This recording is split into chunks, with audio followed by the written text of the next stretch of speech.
Olá, sejam todos muito bem-vindos a mais um Papo com os Autores, um programa da Editora do Brasil. O meu nome é Fernando Bispo e hoje eu recebo aqui no estúdio a professora Sandra Fajonato. Tudo bem, Sandra? Tudo bem. Bem-vinda ao nosso estúdio. Obrigada pelo convite. É um prazer tê-la aqui. Sandra Fajonato é ecóloga, formada pela Unesp de Rio Claro, mestrado e doutorado em educação. Hoje ela realiza pesquisas e dá formação a professores em educação ambiental e ensino de ciências. Vamos começar por aí então, né, Sandra? Sim. A partir de quando a educação ambiental passa a fazer parte do currículo escolar? Bom, a educação ambiental ela surge nas décadas de 1960, 1970, a partir de discussões de diferentes setores da sociedade, em especial os movimentos ambientais, né, em função de uma preocupação com uma crescente e acelerada degradação ambiental, né? Então, desde então, a educação ambiental ela vem sendo tida como um mecanismo para auxiliar a minimização desses problemas, né? Naquele momento, acho que começou a surgir muita coisa, né? Muitos carros, a poluição começou a aparecer. Exatamente, isso, desenvolvimento desequilibrado, um desenvolvimento a todo custo, né? A qualquer custo. E aí, então, é nesse cenário que surge a educação ambiental e as políticas públicas começam a inseri-la, né? No Brasil, nós temos garantida por lei a educação ambiental em todos os níveis de ensino e em todas as modalidades, então em todas as disciplinas, desde a Política Nacional de Meio Ambiente de 81, também na Constituição Federal de 88 e na Política Nacional de Educação Ambiental de 99. Na minha opinião, é a partir da ECO 92 que a gente consegue ver uma grande visibilidade da educação ambiental aqui no Brasil, né? Que com a mídia trouxe bastante à tona essa discussão. E na escola, mais especificamente, eu acho que o que auxiliou a entrada da educação ambiental de fato nos currículos foram os PCNs, né? Que foi o primeiro documento que trouxe orientações um pouco mais sistematizadas de como incluir a educação ambiental no currículo. Começou-se a oficializar esse ensino e essa consciência de uma maneira geral, digamos assim? Na verdade, eu acho que assim, ajudou os professores a concretizá-la, né, a colocar em prática, porque já era oficializado desde a Política Nacional, por lei, né? Mas os professores não tinham muitas ferramentas para fazê-lo, né? Então, com os PCNs, como ele teve uma abrangência maior, né? Houveram cursos de formação na área, então acho que isso alavancou um pouco e auxiliou um pouco mais essa entrada da educação ambiental nos currículos. Entendi. A gente estava conversando antes de começar que os adultos deveriam já ter essa consciência, né? Por que é importante o ensino de educação ambiental para as crianças, para os jovens, para os adolescentes? Isso, então. A educação ambiental ela se propõe mudança de comportamentos, né? Mudança de comportamentos para reverter essa crise em que a gente está instalado, né? Essa crise social. Crianças e adolescentes também fazem parte da sociedade, né? Também fazem parte dessa sociedade de consumo. Muitas vezes são elas também dentro da casa exercem o papel de decisão do que comprar, de onde comprar, né, de onde viajar, o que fazer. Então, elas são agentes nesse processo de consumo, né, que a gente vive. Por isso, é importante que, desde cedo, elas também percebam a sua responsabilidade diante de toda essa crise ambiental que estamos vivendo, né? Um exemplo que eu acho assim, bastante atual é a questão dos telefones celulares, né, os smartphones. A todo momento surgem novos aparelhos, né, eles ficam desatualizados muito rapidamente e os jovens desejam, anseiam por um produto novo, né? Então, vira um ciclo de compra, né, e de desejo. Eu acho que é importante que não só a criança, o jovem, mas nós também adultos, né? Mas que a gente tenha um pouco da noção do processo de construção, de produção desse material, né? Quais são os custos ambientais, os custos financeiros, os custos sociais, qual o papel da mídia nessa necessidade, nesse desejo de compra, como é que se dá o comportamento dos jovens a partir dessa utilização desses aparelhos, né? Como é que esses comportamentos estão se dando hoje, os maus usos, né? O bullying cibernético aí que tem aparecido, né? E tem ficado tão evidente. Então, assim, é importante que as crianças, os adolescentes, eles discutam todas essas situações, né? E percebam que eles também estão dentro desse momento, desse movimento, e que também tem sua responsabilidade. Não significa que eles vão mudar de comportamento, né? Que eles vão deixar de querer, deixar de comprar, mas pelo menos é um desejo, uma decisão que eles vão tomar consciente de toda a problemática que está envolvendo. Eu acho que é um pouco essa ideia. Como é que você vê, Sandra, o papel do Brasil hoje? O Brasil está avançado nas políticas de reciclagem, de conscientização, comparado a outros países ou não? Olha, o Brasil ele é muito diverso, né? Então, assim, existem localidades que a gente percebe um grande avanço, em outras que nada foi feito, né? Que tem locais que, ainda muitos locais no Brasil, que a gente tem o destino final com lixões, né? Quando deveria ser aterro sanitário. Então, nós estamos muito aquém de um ideal aí de destinos corretos para o nosso lixo, né? Para os nossos resíduos. Além dos resíduos sólidos tradicionais, que são muitos, você mencionou o smartphone, né? Esse resíduo é pior ainda, né? Exatamente. Ele deveria ter um destino muito certo e tem que ter uma conscientização também das empresas que fabricam, né? Para mostrar para as pessoas o impacto disso. É por isso importante as políticas públicas também, né? Na taxação dos produtos, não é? Tem que ter um peso sobre isso, né? Uma Exatamente. consciência de que você está comprando um produto que tem um custo ambiental para produzir, mas também tem um custo depois que você descarta. Exato, isso. Qual que é o papel do livro didático nesse caso? Bom, o livro didático, em muitas escolas, ele é um dos poucos recursos, né, que o professor e os alunos dispõem, né? Então, é importante que essas temáticas apareçam, né, para que elas sejam discutidas, dialogadas, debatidas, né, para que elas apareçam, surjam e novas ideias sejam construídas ali junto dos alunos. Agora, Sandra, que temáticas ambientais com potencial para a educação ambiental estão presentes na coleção Tempo Ciências?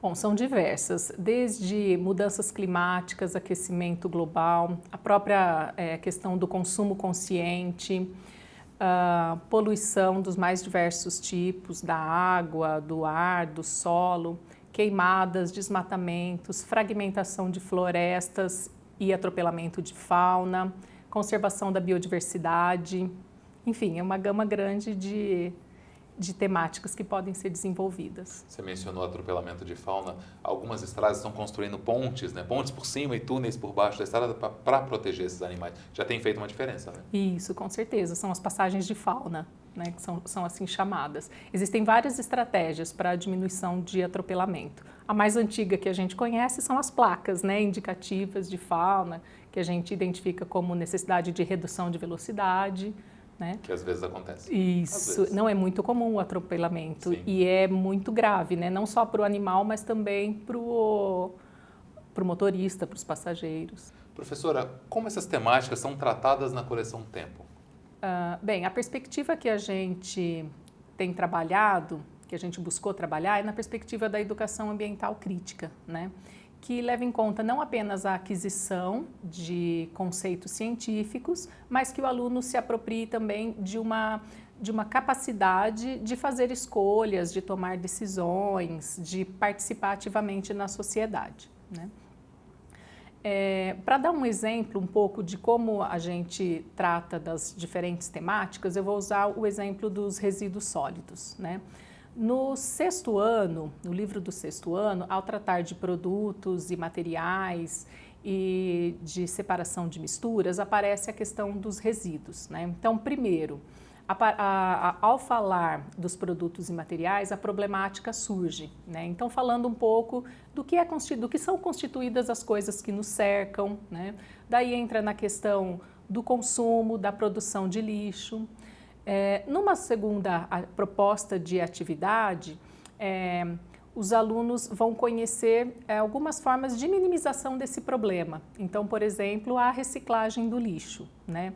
E, por fim, eles são convidados a elaborar uma prática, né, de uma prática participativa, onde eles vão propor atividades para a sociedade como um todo, ali para a coletividade onde eles se situam. Então, ou para a comunidade escolar, ou ampliando um pouco para o bairro, para o município, né? Então, um processo onde ele vai conhecer sobre, saber o que eu posso fazer para mudar, né, a minha participação individual, mas também uma participação um pouco mais ampla nessa sociedade, né, buscando uma melhoria da qualidade de vida ali do local, né. E ali a sugestão que a gente dá nessa atividade é uma prática de coleta e reciclagem de óleo de cozinha e outros materiais, né? Então, só para ter uma ideia assim de como é que as coisas são engatilhadas, né? O conhecer, o saber o que eu posso fazer e o agir mais efetivamente. Qual que é o maior problema, na tua opinião, hoje ambiental no Brasil?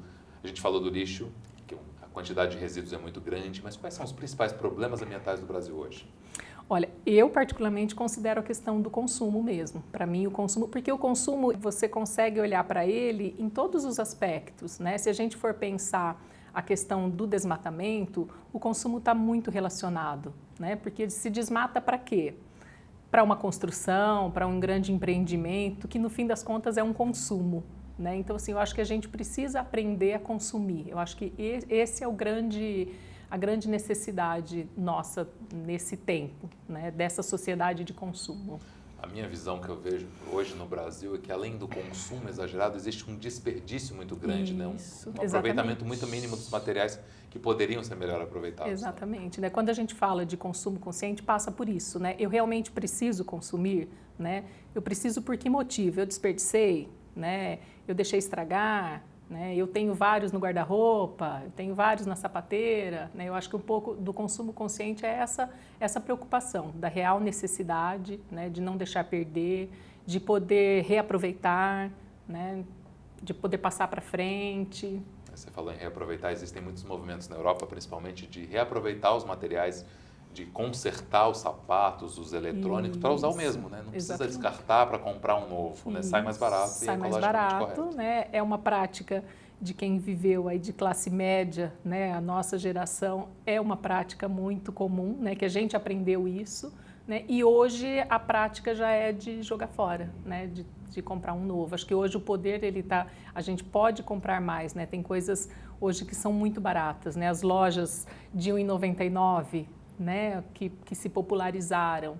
É uma fábrica de porcarias, né? Uma criança compra uma boneca, em 5 minutos essa boneca está sem perna, está sem braço, porque ela tem uma qualidade muito ruim, né? Então, ao mesmo tempo que ela pode comprar, ela não tem o produto, né? Porque o produto é de péssima qualidade. Estimula-se aquele consumo muito descartável. Exato, isso. Isso também em pratos, copos, canudo, sim, principalmente, que virou a nova polêmica. Que hoje é a onda do momento, né? A redução dos canudos. Professora, como você vê a inserção das unidades de conservação na BNCC e como ela é tratada no livro? Ok. No 9º ano, aparece uma habilidade específica sobre as unidades de conservação, né? Eu acho fundamental que isso apareça, né, que surja, porque elas são importantes para a gente conseguir fazer a conservação da biodiversidade, né? Elas existem e são muito pouco conhecidas pela comunidade de forma geral, pela população. Inclusive, em muitos locais, existe muitos conflitos na área de entorno, né, dessas unidades de conservação, por conta do desconhecimento mesmo, né? Então, é importante que ela apareça e no livro a gente trouxe a possibilidade do aluno conhecer o Sistema Nacional de Unidades de Conservação, a partir daí fazer pesquisas para identificar os diferentes tipos de unidade de conservação, aquelas que são de proteção integral, aquelas que são de uso sustentável, identificar os objetivos de cada uma, né? Então aquelas que são destinadas à pesquisa, ao turismo, ao lazer, aquelas que possibilitam a existência de moradores, né? Então, para o aluno conhecer essa diversidade, né? Também ele pode, a partir das atividades, conhecer um pouco como é que se faz a gestão dessas unidades de conservação, né? Então, tudo isso para quê? Para que ele conheça a real importância dela, né? Acho que isso é importante do ponto de vista da educação ambiental que a gente acredita, né? Que não é que a gente deseja, que não é apenas o conhecimento dos conceitos científicos, né? Mas também que a gente possa exercer o nosso papel aqui na sociedade de forma geral. Uma das práticas que a gente colocou no livro, em uma determinada sessão, é uma simulação de uma reunião de um conselho gestor de unidade de conservação para resolver um problema prático, né? Que problema era esse? A predação por lobos-guarás de animais domésticos, né? De animais de criação, no caso galinhas. É um problema que ocorre, né, em muitas localidades. No caso esse exemplo do lobo-guará, é um problema da Serra da Canastra, né, que a gente vivenciou já. E aí os alunos, eles são convidados nessa prática a vivenciar diferentes papéis nessa reunião. Então, o papel do proprietário de terras e criador, o papel de professor, de representante da escola, o papel de um agente de turismo, o papel de um representante da Secretaria de Meio Ambiente, enfim, diferentes papéis de personagens que se relacionariam com a situação, com o caso, né? E aí o aluno precisa fazer uma pesquisa a respeito de outros casos que já aconteceram, de como foram resolvidos, de qual era a opinião de cada agente ali, né? De qual poderia ser a opinião dele, quais são os seus interesses, né? Então, que interesse cada um tem nessa situação, né? Então, vivenciar uma situação real, né, que ocorreu, mas de uma forma simulada ali. Agora, professora, é frequente ouvir dos professores a dificuldade de se colocar a educação ambiental em prática na sala de aula. Como o professor pode utilizar esses recursos apresentados de forma a melhor atender os seus alunos? Certo. Bom, de fato é muito comum ouvir dos professores as suas dificuldades, né? Então, dentre elas, o tempo para aplicar, né, um trabalho de educação ambiental. A gente sabe que, de fato, né, discutir, dialogar, pesquisar leva bastante tempo, né, e o professor ele tem uma necessidade de trabalhar com uma série de conteúdos, né. Tem a questão da dificuldade de realizar uma prática conjunta da escola, uma prática coletiva, né. Tem a questão da frustração de não conseguir trazer grandes mudanças, né? Então, acho que são problemas aí que o professor acaba trazendo, né? O que eu costumo dizer, por exemplo, a questão do tempo. De fato, o tempo é um problema. Mas se o tempo é um problema, faz uma atividade, né? Começa com uma, escolhe um tema e desenvolve um processo bacana com os alunos naquele tema. Quem sabe a partir dali você não consegue encontrar um pouquinho mais de tempo para isso, né? E fazendo outras coisas, né? O livro, ele traz algumas atividades com essa finalidade, né? Algumas atividades mais pontuais que o professor pode fazer, né? Então comece assim. O manual do professor traz outras atividades, o manual digital também, né? Então, a partir do momento que vai começando, eu faço uma, depois eu acabo tendo interesse de fazer uma outra, encontro um outro tempinho, né? Eu acho que isso você vai experimentando e se apropriando desse processo, né? Se o problema é a dificuldade da coletividade, de trabalhar em coletivo, procura um professor, né? Porque às vezes a escola é difícil mesmo você organizar todo mundo, né? Mas procura um professor que tenha mais afinidade ou aquele que você perceba que tem um interesse pela área, né? Então faça essa procura, essa busca, tenta desenvolver uma atividade pontual, depois amplia um pouco. Acho que da mesma forma, né? Vai tentando ampliar esse trabalho, né? Quanto à frustração, eu acho assim que a partir do momento que a gente começa a pensar um trabalho com educação ambiental, com mudança de comportamento, né, e com resolver problemas ambientais, né, a gente tem que pensar que a gente é limitado, né, então nós vamos até um determinado ponto, né, até um momento onde a gente consegue em outras situações, a gente não vai conseguir avançar muito, né? Vou dar o exemplo dos resíduos, né? Então, na escola, a gente discute com os alunos a questão dos resíduos sólidos, do excesso de consumo, né, da necessidade de redução de resíduos, consegue implantar um processo de coleta seletiva, por exemplo, né, consegue de repente encaminhar para reciclagem se a cidade tem, né?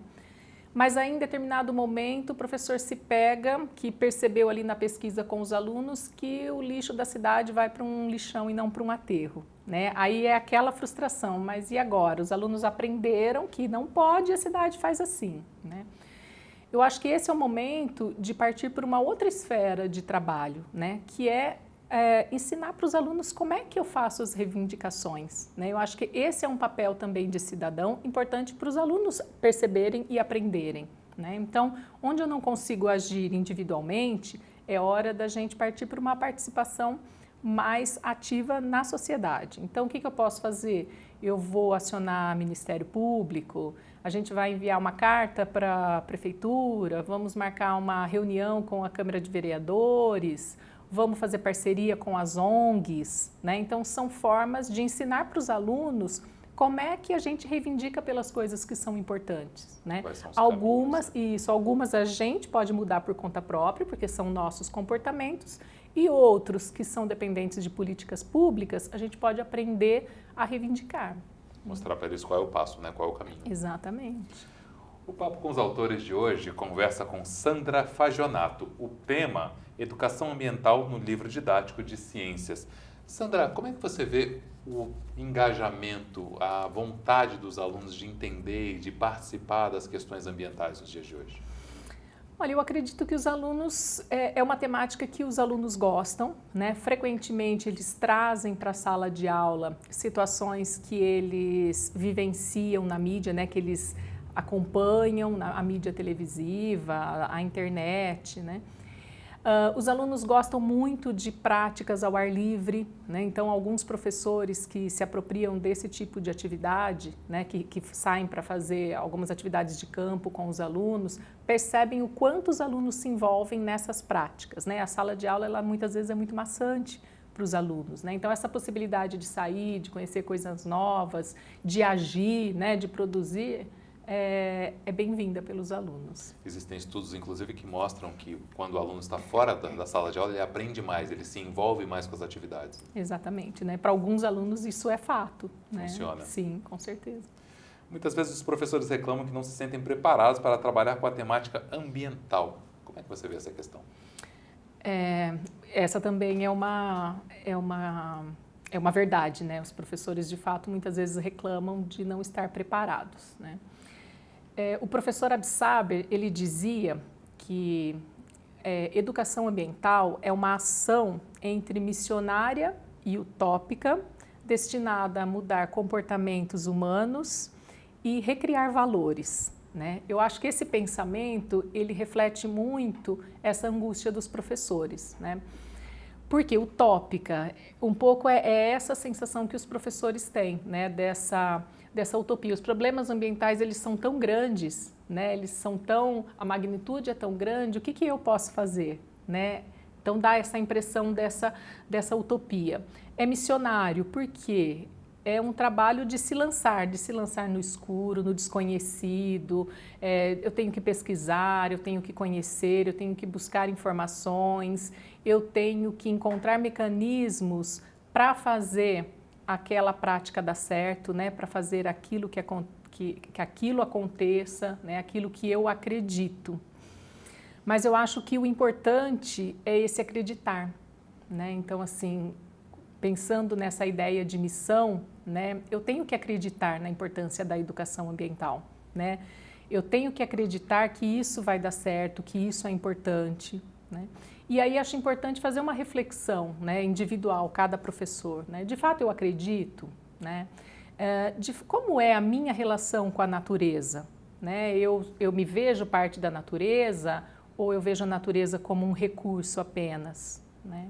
Como é que eu me coloco diante dessa sociedade de consumo, né? Como é que é o meu consumo? Eu consumo por necessidade?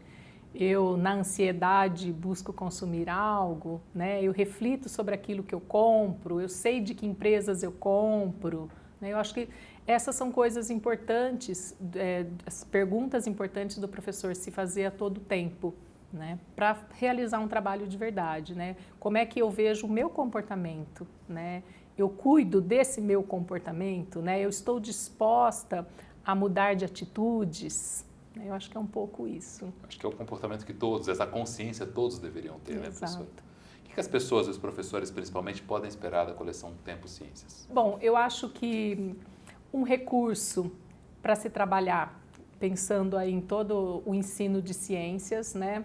Um recurso em que ele vai encontrar uma série de atividades para os alunos participarem de fato, né? Os alunos serem colocados numa posição de agente mesmo, de alguém que está construindo o seu conhecimento, elaborando hipóteses, enfim, um sujeito ativo no processo de conhecimento. Professora, diante de tudo isso que você falou, qual, na sua opinião, deveria ser a postura, não só dos professores, mas dos cidadãos, das pessoas do país, para que tivesse um olhar diferente na educação ambiental e, consequentemente, nas ações do dia a dia das pessoas? Eu acho que é se perguntar a todo momento a que vim, né? Qual que é a minha participação aqui nesse mundo, né? O que eu faço no meu dia a dia? Né? Eu acho que essa busca pelo conhecimento mesmo, conhecer as coisas que nos cercam, né? Não receber tudo muito pronto, né? A gente tem que aprender a buscar um pouco as diferentes verdades, né? E não apenas aquilo que nos mostra. E também abrir um pouco mais a cabeça para o que pode ser feito para melhorar para todo mundo. Exatamente, exato. Professora Sandra, muito obrigado pela tua presença. Foi um prazer tê-la aqui no estúdio. Obrigado pela tua presença. O programa Papo com os Autores fica por aqui. Tem dúvidas, comentários, questionamentos? Acesse as redes sociais da Editora do Brasil. Até o próximo programa. Tchau!